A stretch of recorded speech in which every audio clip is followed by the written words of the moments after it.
Hello guys, in this video I am going to show you how to enable the marketing options function in the Skyscanner application.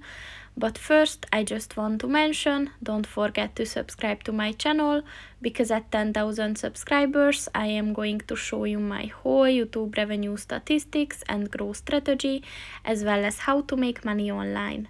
Let's jump into it. First of all, open the application on your phone. And then click on the profile button at the bottom of the page on the right. And then at the manage your account section, click on the settings button.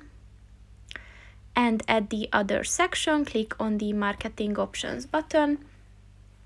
And next to the get deals, tips, news and inspiration section, click on the white circle next to it.